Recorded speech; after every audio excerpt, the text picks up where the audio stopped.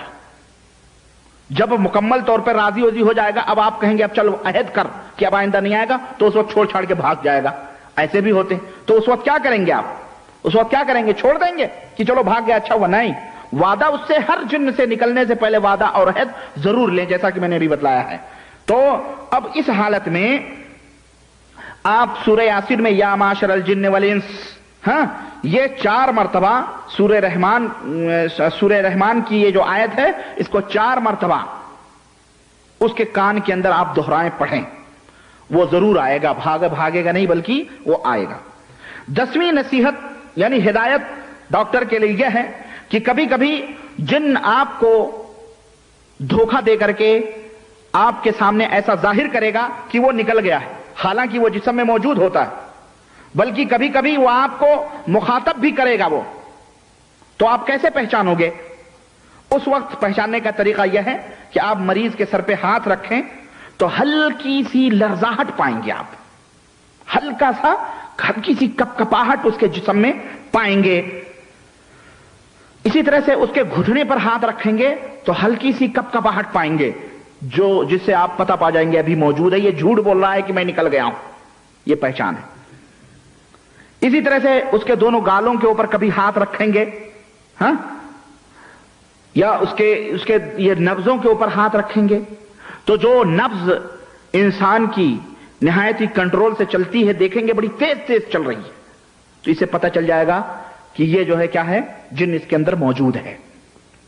تو اس وقت آپ علاج کرنا شروع کر دیں. 11ویں تنبیہ یہ ہے کہ کبھی کبھی جن نکلنے کے اوپر آپ سے موافقت کر لے گا، ٹھیک ہے ہم نکل جاتے ہیں، لیکن وہ مریض کے جسم سے نکلنے کی طاقت نہیں رکھ پائے گا. اب آپ سوچیں گے یہ کیسے ہو سکتا ہے؟ داخل ہونے کی طاقت رکھ گیا تو نکلنے کی طاقت کیوں نہیں مل رہی ہے اس کو؟ ہوتا ہے. کبھی وہ جن چھوٹا ہوتا ہے، یا پہلی دفعہ وہ کسی انسان کو اس نے پکڑا ہے تو اس کو تجربہ نہیں ہے، داخل ہو گیا لیکن نکلنا نہیں جانتا ہے نا، یا یعنی اس کو تجربہ نہیں ہے، اور وہ خود بخود جانے کے لیے پھر آپ سے کہے گا اور کہے گا کہ میں نکل نہیں پا رہا ہوں، مجھے آپ کوئی راستہ بتلائیں، میری مدد کریں تاکہ میں مریض کے جسم سے نکل جاؤں. تو اس وقت آپ اس کے اوپر پوری سورہ یاسین پڑھیں، مکمل سورہ یاسین اس کے کان میں پڑھیں اور اس کو حکم دیں. اس کے لیے انشاءاللہ تعالی جسم سے نکلنے کے لیے آسانی ہو جائے گی.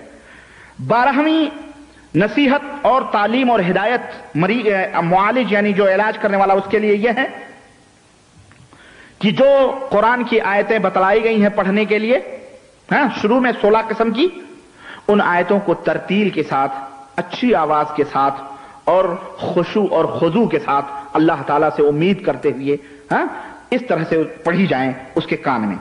13ویں نصیحت یہ ہے کہ کبھی کبھی جن شرط لگائے گا کہ میں نکلوں گا، لیکن ایک شرط ہے،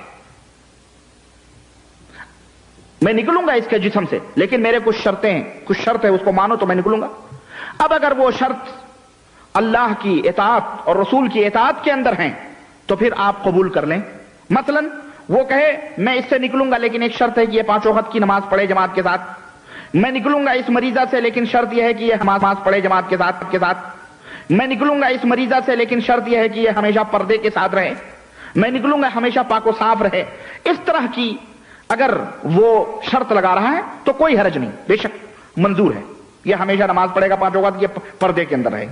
لیکن اگر وہ ایسی شرط آپ کے اوپر لگا رہا ہے جو اللہ اور اس کے رسول کی اطاعت سے مخالف ہو، مثال کے طور پہ کوئی عورت ہے، وہ کہہ رہا ہے میں نکلوں گا اس عورت کے جسم سے لیکن جب میں نکلوں گا تو میں اس سے مصافحہ کروں گا. ہرگز نہیں، نکلو گے تم لیکن مصافحہ نہیں کرو گے. ہم نکلیں گے لیکن ہمارے لیے کالے رنگ کا مرغا ذبح کرو، ہمارے لیے فلانا بکرا ذبح کرو، ہمارے لیے یہ کرو، ہمارے لیے وہ کرو، یعنی ایسی فلانے درگاہ پہ جاؤ. بعض ہوتے ہیں یہاں نہیں چھوٹوں گی۔ بعد ہم نے مزاروں پہ چھڑائے ہیں جن، جب تھے زمانے جاہلیت میں تو اس وقت بعض جن کہتے تھے، وہ عورت بولتی تھی یہاں نہیں چھوٹوں گی، یہاں نہیں چھوٹوں گی، یہاں نہیں چھوڑوں گا، کہاں چھوڑیں گے؟ او بہرائچ شریف بابا کے یہاں چھوڑیں گے، فلانے بابا کے یہاں چھوڑیں گے، فلانے بابا کے یہاں چھوڑیں گے، یہاں نہیں چھوڑیں گے۔ اس طرح کے شرط لگاتے، یا گھروں میں مارو تو کہیں گے فلانے بابا کے یہاں لے کے چلو تو میں چھوڑ دوں گا۔ مریض ایسے بھی شیطان شرک میں ملوث کرتے ہیں، سمجھ میں آئی آپ کو؟ ہاں، یہ جتنے بھی ہیں باباؤں کے اوپر یہی شیطان لے کے جاتا ہے خبیث، وہ چاہتا ہے یہ شرک کرے، مشرک بنے، اور پھر چھوڑتا نہیں ہے اس کا پیچھا۔ تو اگر اللہ اور اس کے رسول کی اطاعت کے شروط ہوں تو مان لیں، اور اللہ اور اس کے رسول کی اطاعت کے شروط نہ ہوں اور معصیت ہو، نافرمانی ہو، تو ہرگز نہ قبول کریں، بلکہ اس کی سزا اس کو دی جائے گی۔ 14ویں نصیحت اور تنبیہ اور تعلیم معالج کے لیے یہ ہے کہ جب مریض صحیح ہو جائے تو اس کو حکم دو کہ اب تم وضو بنا کے اور سجدہ شکر ادا کرو، اللہ تعالیٰ کا شکر ادا کرو کہ اللہ تعالیٰ نے تمہیں اس ظالم سے نجات عطا فرمائی ہے اور اسی کی توفیق سے یہ ظلم تمہارے اوپر سے اٹھا ہے۔ 15ویں نصیحت یہ ہے کہ اگر معالج کے لیے نصیحت ہے کہ اگر اللہ نے تمہارے ہاتھوں سے کسی کا فائدہ دیا ہے، کسی جن کو تمہارے ہاتھوں سے اللہ تعالیٰ نے دور بھگایا ہے، تو آپ ہرگز نہ اپنی زبان سے کہیں کہ میں نے اس جن کو نکالا ہے، میں نے اس کو بھگایا ہے، میں نے ایسا کیا ہے، میں نے یہ کیا ہے، میں نے یہ کیا، ہرگز نہیں، بلکہ یہ کہیں یہ سب اللہ تبارک و تعالیٰ نے کیا ہے، اللہ تبارک و تعالیٰ نے بھگایا ہے، اللہ تبارک و تعالیٰ نے تمہیں بچایا ہے، اللہ تبارک و تعالیٰ نے تمہیں شفا دی ہے، تاکہ غرور اور گھمنڈ جو شیطان کے داخل ہونے کی ایک جگہ ہے، اس سے تم بچے رہو۔ 16ویں اور آخری نصیحت یہ ہے کہ جو شخص علاج کرنے کا ارادہ کرے اس کے لیے مناسب اور بہتر یہ ہے کہ چند کتابیں وہ پڑھ لے۔ ایک کتاب ہے تلبیس ابلیس، اس کا اردو میں ترجمہ ہو چکا ہے، یہ بھی پڑھ لیں۔ اغاثۃ اللہفان، یہ عربی میں ہے، یہ بھی پڑھیں۔ الفرقان بین اولیاء الرحمن و اولیاء الشیطان، علامہ ابن تیمیہ رحمۃ اللہ علیہ کی اردو میں ترجمہ ہے، یہ بھی پڑھیں۔ اسی طرح علامہ ابن تیمیہ کی رسالۃ الجن ایک کتاب ہے، اردو میں ترجمہ ہے، وہ بھی پڑھیں۔ اسی طرح عالم الجن والشیطان ایک کتاب ہے، یہ بھی پڑھیں۔ اسی طرح احکام المرجان مع تنبیہ علی احکام المرجان بھی پڑھیں۔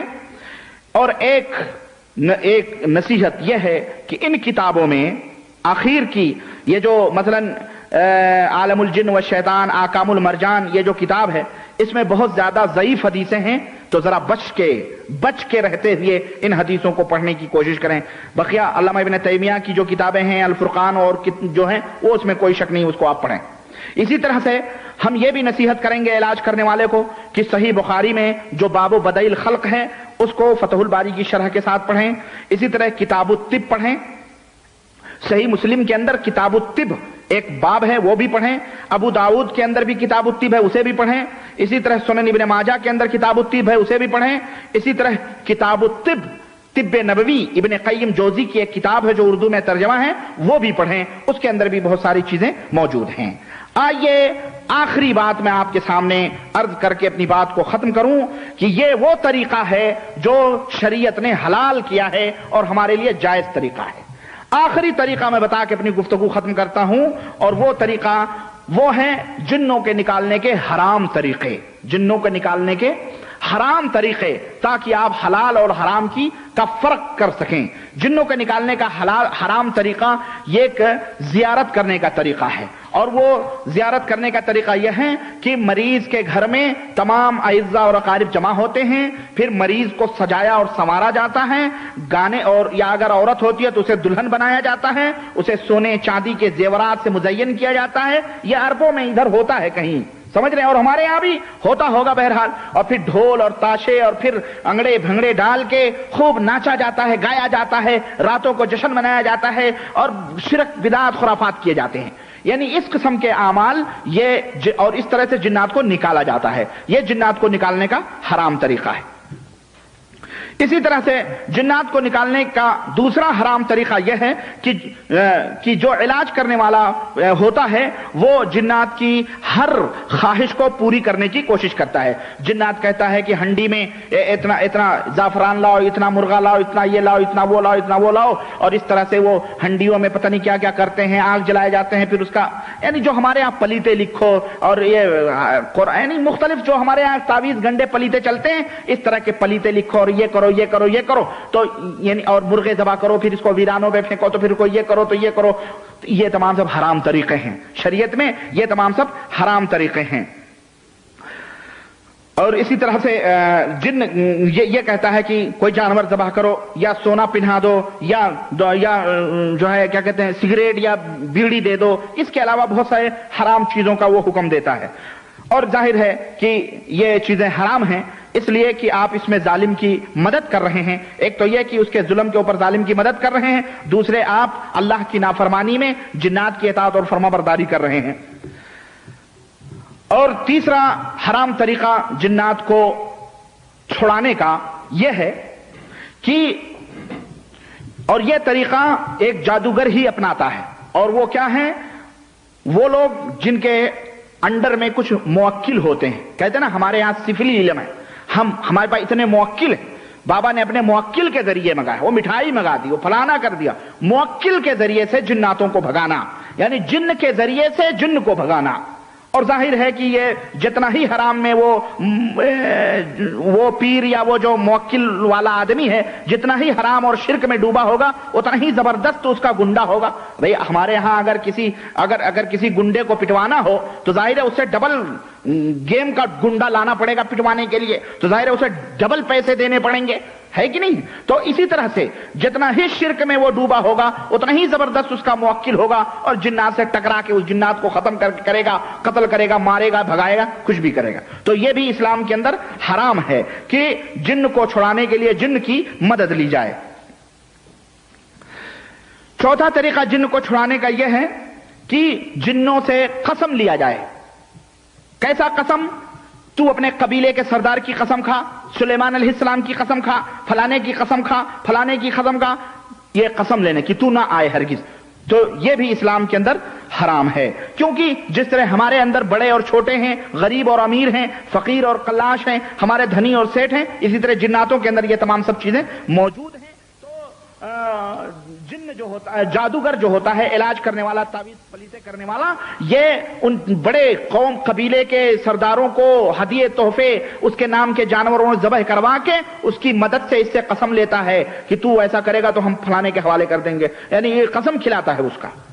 پانچواں طریقہ حرام کا یہ ہے کہ جن کو قید کیا جائے. ہمارے یہاں کہتے ہیں نا باٹلی میں قید کر دیا، فلانی جگہ قید کر دیا، ڈھکانی جگہ قید کر دیا، مٹکا منگا کے مٹکے میں قید کروا دیا. یہ بھی طریقہ حرام ہے. اور یہ طریقہ یہ ہوتا ہے کہ بڑے لوگوں کو، جنوں کو ان کے مطابق یہ اگر عمل کرتا ہے کہ جیسا وہ حرام اور شرک کرنے کی دعوت دیتے ہیں ویسا کرتا ہے تو پھر وہ بھیجتا ہے کسی طاقتور جن کو، تو اس کو پکڑ کے باٹلیوں میں یا کہاں کہاں قید کروائے جاتے ہیں. یہ بھی طریقہ حرام کا طریقہ ہے.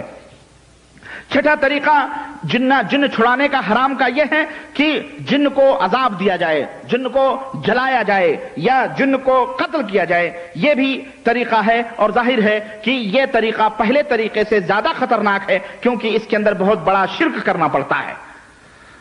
ساتواں طریقہ جن کو جلانے کا ہے اور یہ طریقہ پہلے طریقے سے زیادہ خطرناک ہے کیونکہ اس کے اندر بھی اس سے بھی بڑا شرک کرنا پڑتا ہے اور اس طریقے کے اندر فتنے ہیں، ورنہ اس کی تفصیلات ہم آپ کے سامنے بیان کرتے. اس لیے جلانے کا جو طریقہ ہے چھوڑیں آپ.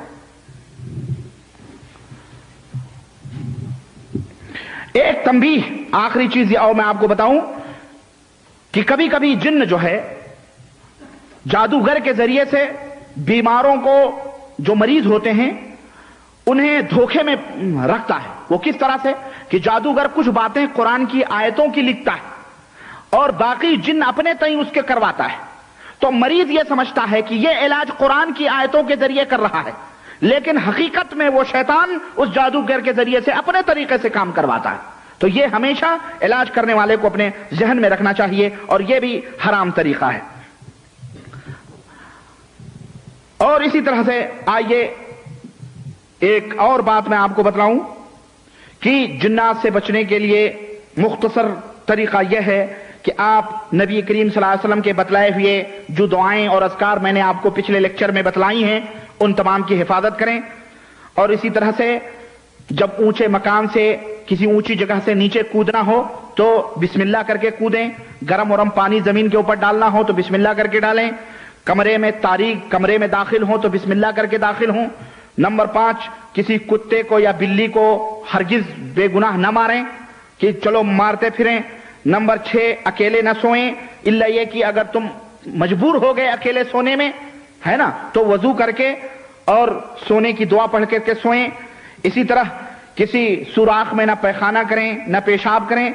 اسی طرح کسی گھروں میں اگر کوئی سانپ آپ کو نظر آئے تو اس کو ہرگز نہ ماریں۔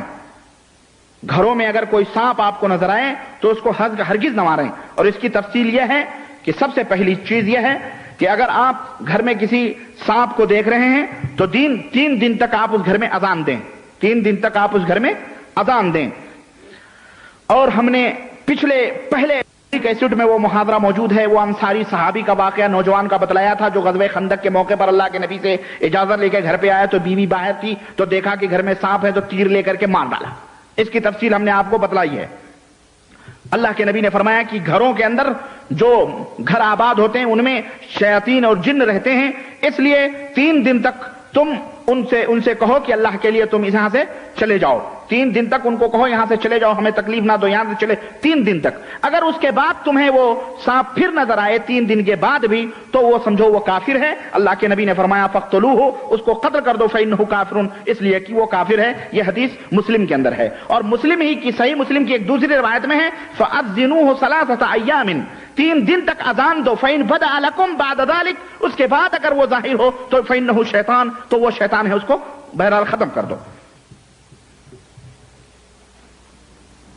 اور ایک طریقہ یہ بھی ہے کہ شیطان سے کیسے، اس سانپ سے کیسے کہیں گے کہ تو یہاں سے نکل جا۔ اس کا طریقہ یہ ہے کہ آپ اس سے کہیں کہ میں تمہیں اس وعدے کی قسم دیتا ہوں جو وعدہ تم نے سلیمان ابن داؤد سے لیا تھا، سلیمان ابن داؤد نے جو تم سے لیا تھا کہ میرے بعد کسی کو تم تکلیف نہ پہنچانا اور نہ ہمارے علاوہ کسی کے اوپر تم ظاہر ہونا، ہم تمہیں وہ وعدے کی قسم دے کر کے تمہیں ہم کہتے ہیں تم یہاں سے چلے جاؤ۔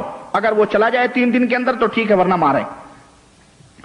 دوسری چیز یہ ہے کہ 3 دن کے بعد اگر تمہیں یہ سانپ نظر آئے تو اس کو قتل کر دو، اس لیے کہ یا تو وہ شیطان ہے، یا تو وہ یہودی جن ہے، یا کرسچن جن ہے، یا وہ مسلمان جن ہے نا، یا وہ حقیقی طور پر سانپ ہے۔ بہرحال کوئی بھی ہے، باغی مسلمان ہے یا یہودی جن ہے یا نصرانی جن ہے، قتل کر دو، تمہیں انشاءاللہ کوئی تکلیف نہیں ہوگی۔ تیسری چیز یہ ہے کہ اگر گھر میں کوئی ایسا سانپ نظر آئے جس سانپ کے جسم پر 2 سفید لکیریں ہوں، جس سانپ کی پیٹھ پر 2 سفید لکیریں ہوں، یا کوئی ایسا سانپ نظر آئے جس کی دم چھوٹی ہو، جس کی دم پونچھ جو اس کی ہو، دم جو ہو وہ چھوٹی ہو، تو ایسے دونوں سانپوں کو بغیر 3 دن کی اجازت کے بھی قتل کیا جا سکتا ہے۔ اللہ کے رسول صلی اللہ علیہ وسلم نے اس سلسلے میں حکم دیا ہے کہ ایسے لوگ جن نہیں ہوتے ایسے لوگوں کو فوراً قتل کر دیا جائے۔ اسی طرح اگر مسجد کے اندر، چنانچہ اس کی دلیل حضرت ابو لبابہ کہتے ہیں کہ نبی کریم صلی اللہ علیہ وسلم نے گھروں کے اندر یہ جو 2 لکیر والے سانپ ہیں جن کے پیٹھوں پہ سفید لکیر ہوتی ہے اور چھوٹی دم والے سانپوں کو قتل کرنے کا حکم دیا، یہ مسلم کی حدیث ہے۔ چوتھی چیز یہ ہے کہ اگر گھر سے باہر کوئی تمہیں سانپ نظر آئے تو تم اسے ختم کر دو، کیونکہ یہ جن جو ہوتے ہیں وہ آباد گھروں میں سانپ بن کے ہوتے ہیں، باہر وہ سانپ بن کر کے نہیں چلتے ہیں، اس کو تم ختم کر دو۔ یہ حدیث صحیح مسلم کے اندر ہے۔ 5ویں چیز یہ ہے کہ اگر تم مسجد کے اندر سانپ پاؤ، بچھو پاؤ تو اسے بھی قتل کر دو، اسے بھی قتل کر دو۔ 9ویں چیز یہ ہے کہ راتوں کو صحرا میں اکیلے ہرگز نہ جاؤ، ہرگز قیام نہ کرو، نہ ہرگز جاؤ صحرا میں اکیلے۔ 10ویں چیز یہ ہے کہ جب بھی کوئی بھاری چیز زمین کے اوپر پھینکنی ہو، کوئی لکڑی کا بوٹا پھینکنا ہو، کوئی لوہا پھینکنا ہو، وزنی چیز، تو بسم اللہ کر کے پھینکو، بسم اللہ کر کے پھینکو. تو میرے عزیز، میرے دوست، یہ چند نصیحتیں اور چند علاج کے طریقے تھے اور چند ہدایات، تعلیمات، تنبیہات تھیں جو ہم نے آپ کے سامنے رکھے. میری خواہش تو یہ بھی تھی کہ میں کچھ نمونے آپ کے سامنے گفتگو کے، جن اور بھوت کے، شیطانوں کے رکھتا کہ یہ کیسے گفتگو کرتے ہیں، لیکن بہرحال انشاءاللہ موقع ملا تو ہم جادو کے موضوع پر جب گفتگو کریں گے تو ہم ان میں ایک دو نمونے آپ کو دکھا دیں گے. بہرحال اس طرح سے ہمارا پورا موضوع جو عالم جناتوں کی سیر اور تفصیلات اور علاج اور معالجہ اور ہدایات، بچنے کے طور اور طریقے اور جن کی حقیقت کیا ہوتی ہے، یہ سب میں نے مختصر طور پر آپ کے سامنے رکھ دی ہے. آخر میں چلتے چلتے اللہ وحدہ لا شریک سے ہم یہ دعا کریں گے کہ اللہ تبارک و تعالی ہم تمام مسلمانوں کو اس شر سے محفوظ رکھے، اور اللہ تبارک و تعالی جتنے بھی لوگ مریض ہوں اس سلسلے میں اللہ ان کی مدد فرمائے، اور اللہ تعالی ان کو شیطان اور بھوت اور پریت اور چڑیل اور ان تمام کے شر سے محفوظ رکھے. آمین یا رب العالمین. وآخر دعوانا الحمدللہ رب العالمین، وصلی اللہ علی نبینا محمد وعلی آلہ وصحبہ اجمعین. والسلام علیکم ورحمۃ اللہ وبرکاتہ. اگلی مجلس جو جمعرات کی ہوگی انشاءاللہ تعالی، وہ انشاءاللہ سوال و جواب کے موضوع پر ہوگی، اور آپ کو جو بھی سوالات اس تعلق سے جنات